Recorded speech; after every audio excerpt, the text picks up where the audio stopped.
आधी रात का अंधेरा और उफनती गंगा नदी और एक मल्लाह की गर्दन पर कटार रखे खड़ी एक अकेली औरत। बाप रे, क्या खौफनाक दृश्य है। बिल्कुल।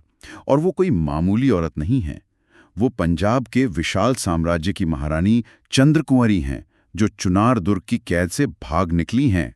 तो आज के इस गहन विश्लेषण में हमारा मिशन मुंशी प्रेमचंद की मशहूर कहानी जुगनू की चमक के ऐतिहासिक और कूटनीतिक पहलुओं को समझना है। हाँ, और ये जो उनका पूरा पलायन है ना, ये किसी चमत्कार से कम नहीं लगता। मेरा मतलब है कि आधी रात को महारानी का अपनी दासी झंगी के भेष में संतरी को चकमा देना बहुत बड़ी बात थी। हाँ, वो तो है। एक रानी के लिए ऐसा करना आसान नहीं रहा होगा। बिल्कुल नहीं।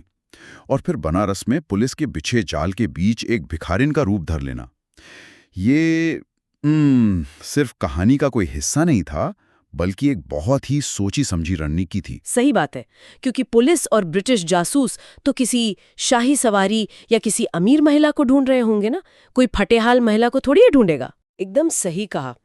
ये एक तरह का मनोवैज्ञानिक ब्लाइंड स्पॉट था। मतलब एक भिखारिन सबके सामने होकर भी किसी को दिखाई नहीं देती। एक महारानी का नंगे पैरों में छाले लिए अयोध्या तक पैदल चलना उनके अंदर की उस लड़ाकू भावना को दिखाता है। ये बात पूरी तरह से समझ में आती है। एक तरह से उन्होंने अपनी राजशाही पहचान को ही अपनी ढाल बना लिया।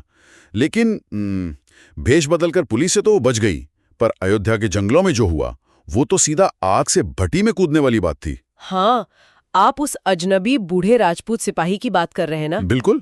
रानी उसे अपनी कटार दिखाती हैं और वो सिपाही उन्हें नेपाल के राणा जंग बहादुर के पास चलने का सुझाव देता है। मतलब एक अनजान सिपाही के भरोसे बिच्छुओं से भरे जंगली रास्तों को पार करना, ये किसी भी कूटनीतिक समझ के परे लगता है। रणनीतिक रूप से देखा जाए तो हाँ, ये आत्मघाती लग सकता है, लेकिन जब इंसान से उसकी सत्ता और सेना दोनों छिन जाते हैं ना, तो उसका सबसे बड़ा हथियार उसका अंतर्ज्ञान और जोखिम लेने की क्षमता बन जाती है। मजबूरी में इंसान को बड़े दांव तो खेलने ही पड़ते हैं। अस्तित्व बचाने का और कोई रास्ता भी तो नहीं था। एकदम सही।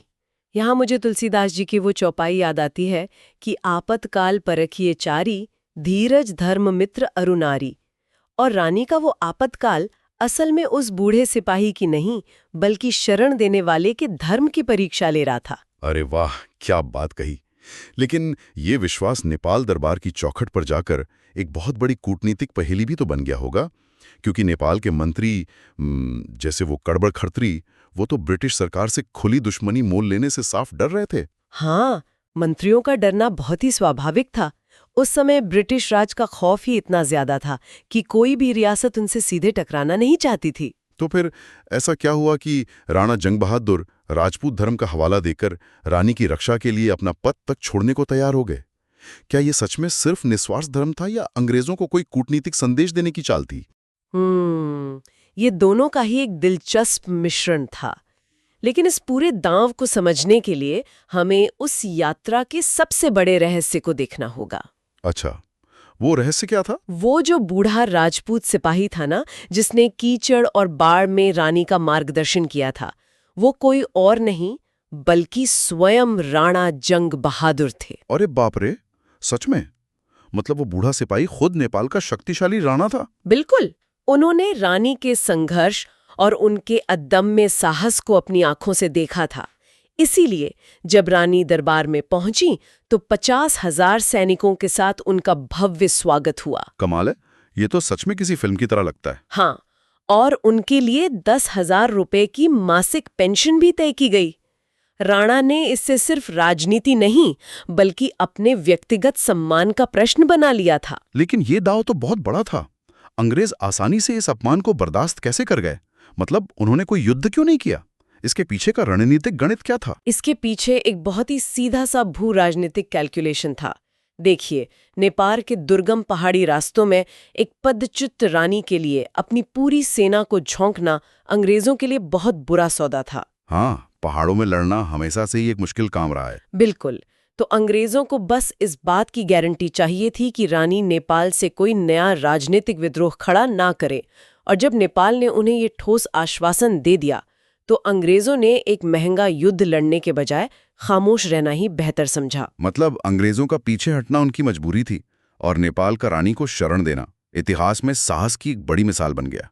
उस दौर में इस तरह का निस्वार्थ काम करना सच में घने अंधेरे में एक जुगनू की चमक जैसा था। एकदम सही। भारी राजनीतिक दबाव के बावजूद सिर्फ एक शरणागत की रक्षा के लिए इतने शक्तिशाली साम्राज्य से टकरा जाना, कूटनीति के पन्नों में ऐसा उदाहरण बहुत ही कम देखने को मिलता है। बिल्कुल।